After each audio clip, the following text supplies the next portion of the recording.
Dear student, a triangle ABC and triangle DBC are two isosceles triangles on the same side, same base BC, and vertices A and D are on the side of BC. If AD is extended to intersect BC at P so that triangle ABD और triangle ACD congruent है। इधर देखो बेटा, सबसे पहले ये हमें देखना है कि सबसे पहले ये देखो कि एक ट्रायंगल ABC है जिसको हम डाल कर रहे हैं। ध्यान से सुनिए, एक ट्रायंगल ABC है और दूसरा ट्रायंगल क्या है, DBC है, और ये दोनों सेम बेस BC पर है। आप देखिए कि जो ट्रायंगल ABC है और DBC है वो सेम बेस क्या है, BC पर है, और ये आइसोसेलेस ट्रायंगल है।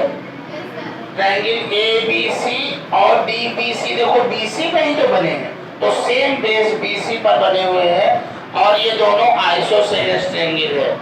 तो हमें ये प्रूव करना, अच्छा इसको यहाँ पर क्या किया गया है कि AD को थोड़ा सा एक्सटेंड किया गया है जो BC को पॉइंट P पर इंटरसेक्ट करती है ना। तो हमें ये प्रूव करना, पहला पार्ट हमें प्रूव करना है कि जो ट्रायंगल ABD है और ट्रायंगल ACD है वो कॉन्ग्रुएंट है। कैसे होगा, देखो भाई दोनों ट्रायंगल मतलब आइसोसेलेस है, बोलो भाई। ट्रायंगल ABD ले लेंगे, ये जो डार्क वाला हम कर रहे हैं इसको देखिए आप, एक ट्रायंगल आपका ABD हो गया और दूसरा ट्रायंगल जो हो गया आपका क्या है, ACD हो गया। अब इन दोनों ट्रायंगल में को कॉन्ग्रुएंट कैसे दिखाएंगे भाई, देखो इस ट्रायंगल का AB इस ट्रायंगल के AC के इक्वल हो जाएगा और AD दोनों ट्रायंगल में क्या है, कॉमन है, और DBC भी आइसोसेलेस ट्रायंगल है। तो इसका जो आपका BD है उसके CD के क्या हो जाएगा, बराबर हो जाएगा। तो आप देख रहे हैं कि एक ट्रायंगल की तीनों साइडें दूसरे ट्रायंगल की करस्पॉन्डिंग तीनों साइडों में क्या है, इक्वल है। तो यहाँ S कॉन्ग्रुएंसी से दोनों ट्रायंगल क्या हो जाएंगे, कॉन्ग्रुएंट हो जाएंगे। समझ आया बेटा। तो देखेंगे कि उसी चीज को हमें लिखना भी है, AB इक्वल टू AC, ये गिवन है, क्वेश्चन में दिया हुआ है। उसके बाद में AD जो है, AD इक्वल टू AD, ये आपका हो गया, कॉमन हो गया, और BD इक्वल टू ये आपका CD हो गया, ये भी गिवन है। बोलो बेटा, आप देखिए यहाँ पे कौन सी कॉन्ग्रुएंसी लगी है, S कॉन्ग्रुएंसी से ये दोनों ट्रायंगल क्या हो जाएंगे, कॉन्ग्रुएंट हो जाएंगे। समझ में आया कि नहीं आया, आप लोग को समझ में आ रहा है, कैसे देख रही हो, ठीक है। तो अब यहाँ पर ये दोनों ट्रायंगल S कॉन्ग्रुएंसी से दोनों ट्रायंगल क्या हो जाएंगे, कॉन्ग्रुएंट हो जाएंगे। अब हमें क्या करना है, देखो भाई अब अगर ये दोनों ट्रायंगल कॉन्ग्रुएंट हो जाएगा तो CP से कौन सा, by CP corresponding part of congruent triangle are equal, है ना। तो आप इसको नाम दे दीजिए, इसको मान लीजिए 1 और इसको मान लेंगे हम क्या मान लेंगे, 2 मान लेंगे। तो एंगल 1 जो है वो एंगल 2 के इक्वल हो जाएगा। क्यों होगा, क्योंकि ये दोनों ट्रायंगल क्या हो गए हैं, कॉन्ग्रुएंट हो गए हैं। तो CP से एंगल 1 जो है एंगल 2 के इक्वल हो जाएगा। अब मेरी बात सुनो, अगर ये एंगल 1 जो है ये एंगल 2 के इक्वल हो जाएगा, इसका मतलब AD जो है वो एंगल A को क्या कर रहा है, बाइसेक्ट कर रहा है ना। इससे यही तो पता चला, यानी इससे ये पता चला कि जो एंगल जो AD है वो बाइसेक्ट्स एंगल A, ठीक है। अभी ये समझ में आया इतनी बात। अब उसके बाद में हम दूसरा देखते हैं ABD। है ना। ये जो ट्रायंगल है आपका कौन सा है, ए बी पी, ट्रायंगल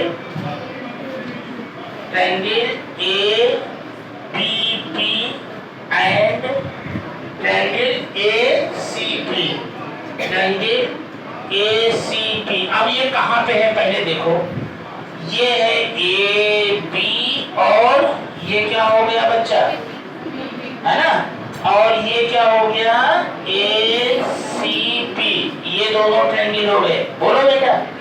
अब इसको मेरे को कॉन्ग्रुएंट दिखाना है, कैसे दिखाएंगे, देखो भाई पहले तो ओरल देखो, ए बी जो है वो ए सी के इक्वल हो जाएगा। बोलो भाई, बोलो, वेरी गुड। अब सुनो, अब बताओ ए बी दोनों ट्रायंगल में क्या हो जाएगा, कॉमन हो जाएगा। बोलो बेटा। और अभी हमने जो है ए बी डी और ए सी डी को जो कॉन्ग्रुएंट दिखाया था, तो ये एंगल इस एंगल के क्या हो जाएगा, इक्वल हो जाएगा। बोलो। तो देखो इस ट्रायंगल का ये एंगल इस ट्रायंगल के ए सी के इक्वल हुआ, ए बी दोनों ट्रायंगल में कॉमन हुआ, एंगल 1 इक्वल टू एंगल 2 हो गया। कौन से कॉन्ग्रुएंसी लगी, एस ए एस कॉन्ग्रुएंसी से दोनों ट्रायंगल क्या हो जाएंगे, कॉन्ग्रुएंट हो जाएंगे। तो यहाँ पर हो गया ए बी इक्वल टू ए सी। बोलो, एंगल 1 इक्वल टू एंगल 2, क्यों, क्योंकि ट्रायंगल, रुको भाई, triangle A B D congruent है। बोलो भाई, ए बी डी ट्रायंगल है कॉन्ग्रुएंट, ए सी डी ये कॉन्ग्रुएंट है, और ए पी दोनों ट्रायंगल में क्या है बेटा, बोलो, ये कॉमन हो गया, ये हो गया कॉमन। ये इसमें कौन सी कॉन्ग्रुएंसी लगी है, एस एस से दोनों ट्रायंगल क्या हो जाएंगे, बोलो बेटा, कॉन्ग्रुएंट हो जाएंगे। बोलो बेटा। यहाँ पर ये कॉन्ग्रुएंट हो जाएगा। फिर हम लोग ऊपर यहाँ लिख देंगे बाई सी टी से।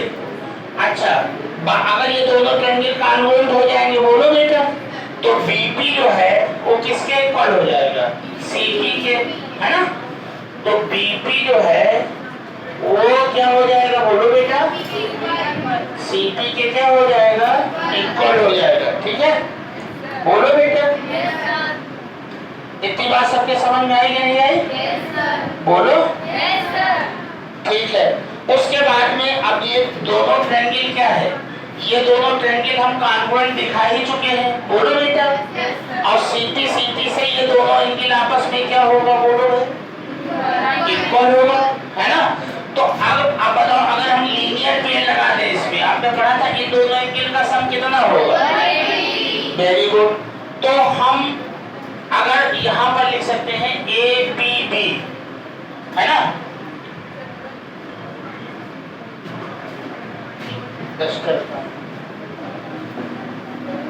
अब यहाँ देखो, थोड़ा इसको रब कर देते हैं। तो अब ये ट्रायंगल ए पी बी और ए पी सी कॉन्ग्रुएंट हो ही गए हैं, तो बाई सीपी से angle A P C equal to angle A P B equal to angle A P C. अब बाई लीनियर पेयर लगाएंगे तो क्या होगा, बोलो बेटा, angle A P B plus angle A P C equal to कितना हो गया, 180 डिग्री। अब चूंकि ए पी बी और ए पी सी आपस में इक्वल है, तो चाहे ए पी सी की जगह पर ए पी बी लिखो, चाहे ए पी बी की जगह पर ए पी सी लिखेंगे, कोई एक एंगल निकाल लीजिए। तो ये हो जाएगा एंगल ए पी बी, और ए पी सी की जगह पर क्या लिख सकते हैं, angle A P B equal to 180 degree. अब A P B plus A P B जब ऐड करेंगे तो 2 angle A P B equal to 180 degree, angle A P B equal to 180/2, तो कितना हो जाएगा, तो एंगल ए पी बी ये हो जाएगा 90 डिग्री। अब ये 90 डिग्री हो गया, ये 90 डिग्री होगा तो ये भी 90 डिग्री होगा। इसका मतलब AP जो है वो BC पर क्या है, परपेंडिकुलर है। इसका क्या मतलब हुआ, कि जो AB है वो BC पर क्या है, परपेंडिकुलर है। समझ रहे हैं? और ये भी देखिए, आप पहले प्रूव कर चुके हैं कि जो BP है वो CP के बराबर है। इसका मतलब P जो होगा वो BC का क्या है, मिड पॉइंट है। इसका मतलब जो AP है वो परपेंडिकुलर भी है और बाइसेक्टर भी कर रहा है। तो परपेंडिकुलर बाइसेक्टर है किसका, BC का। क्या है? और ये भी दूसरी बात आप देखिए, अगर ये दोनों एंगल इक्वल है तो इसका क्या मतलब हुआ, इसका मतलब AB जो है वो एंगल BAC को बाइसेक्ट कर रहा है। बोलो,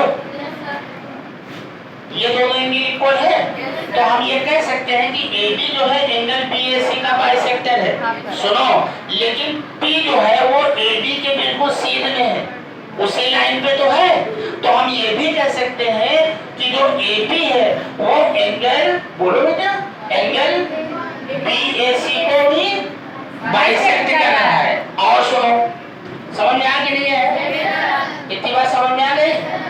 अब हम लोग क्या काम करेंगे, ध्यान से सुनिए। अब हम BDP ले लेंगे। कौन सा ले लेंगे? और यह CDP ले लेंगे। ठीक है, तो सबसे पहले इसको भी इसके बाद में बताएंगे। ठीक है।